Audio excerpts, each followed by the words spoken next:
পশ্চিমবঙ্গে কিন্তু একটা বড় সড় টানাপোড়েন চলছে। একদিকে রাজ্যের লক্ষ লক্ষ সরকারি কর্মী আর অন্যদিকে রাজ্য সরকার। আর এই পুরো সংঘাতটা এখন এসে দাঁড়িয়েছে আসন্ন রাজ্য বাজেটের ওপর। চলুন আজ এই পুরো ব্যাপারটা একটু সহজ করে বুঝে নেওয়া যাক। তো চলুন ব্যাপারটা ঠিক কি সেটা একটু দেখি। পরিস্থিতিটা বেশ ঘোরালো, কারণ ঠিক বাজেট পেশ হওয়ার আগেই লক্ষ লক্ষ সরকারি কর্মী তাদের দাবি দাওয়া নিয়ে পথে নেমেছেন। আর এর ফলেই সরকারের ওপর চাপ কিন্তু বেড়েই চলেছে।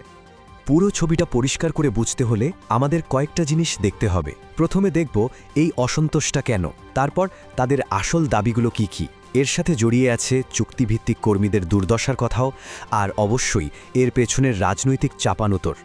আর শেষে দেখব কেন সবার চোখ এখন এই বাজেটের দিকে। দেখুন, প্রথমেই বলে রাখি, এটা কিন্তু কোনো ছোটোখাটো বা বিচ্ছিন্ন ঘটনা নয়। এটা পশ্চিমবঙ্গ জুড়ে সরকারি কর্মীদের একটা বিরাট আর খুব অর্গানাইজড আন্দোলন, যা ক্রমশই গতি পাচ্ছে। ব্যাপারটা যে কতটা বড় সেটা এই তালিকাটা দেখলেই বোঝা যায়। শুধু যে স্থায়ী সরকারি কর্মীরা আছেন তাই নয়, প্রায় ৯৫,০০০ চুক্তিভিত্তিক শিক্ষাকর্মীও এই আন্দোলনে নেমেছেন। আসলে তাদের মনে একটা ক্ষোভ জমেছে যে তাদের দাবি দাওয়াকে বছরের পর বছর ধরে উপেক্ষা করা হচ্ছে। তাহলে এই যে এত বড় আন্দোলন, এর মূল কারণটা কি? মানে ওনারা ঠিক কি চাইছেন সরকারের কাছে? চলুন সেটাই দেখি। ওনারা কিন্তু একেবারে চিঠি দিয়ে মুখ্যমন্ত্রীকে নিজেদের দাবি দাওয়া জানিয়েছেন। একদিকে যেমন আর্জেন্ট কিছু দাবি আছে, যেমন ধরুন বকেয়া ডিএ মেটানোর ব্যাপারটা, আবার অন্যদিকে কিছু লম্বা সময়ের সমাধানও তারা চাইছেন, যেমন নতুন পে কমিশন চালু করা বা চাকরির স্থায়ীকরণ। এইসব অফিসিয়াল দাবি দাওয়ার বাইরেও এর মধ্যে কিন্তু একটা মানবিক দিকও আছে। বিশেষ করে যদি আমরা রাজ্যের চুক্তিভিত্তিক শিক্ষকদের কথা ভাবি, তাহলে বিষয়টা আরও পরিষ্কার হবে। মাত্র ১০,০০০ টাকা! ভাবুন একবার, কিছু প্যারা টিচার মাসে এই টাকাটাই বেতন পান, আর এই সংখ্যাটাই, এই ১০,০০০ টাকাটাই এখন যেন তাদের লড়াই আর কষ্টের একটা প্রতীক হয়ে দাঁড়িয়েছে। আর বিক্ষোভকারীদের কথা শুনলেই বোঝা যায় সমস্যাটা ঠিক কতটা গভীর।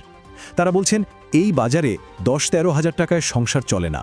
আর কথাটা তো সত্যি, আজকের দিনে এই টাকা একটা পরিবার চালানো প্রায় অসম্ভব। তো এর সমাধান কি? ওনারা একটা খুব যুক্তিসঙ্গত প্রস্তাব দিয়েছেন। ওনারা চাইছেন একটা স্ল্যাব ভিত্তিক বেতন কাঠামো, যেখানে কাজের অভিজ্ঞতার সাথে সাথে বেতনটাও বাড়বে। মজার ব্যাপার হলো, এই একই মডেল কিন্তু সরকার অন্য ডিপার্টমেন্টে ব্যবহার করছে।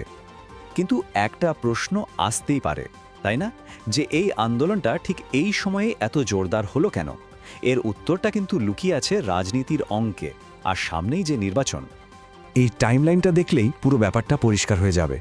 আসলে সামনেই তো ২০২৬-এর বিধানসভা ভোট, তাই কর্মীরাও জানেন সরকারের ওপর চাপ তৈরি করার আর নিজেদের দাবি দাওয়া আদায় করার জন্য এই বাজেটটাই কিন্তু মোক্ষম সুযোগ। এখানে একটা ইন্টারেস্টিং তুলনাও কিন্তু উঠে আসছে।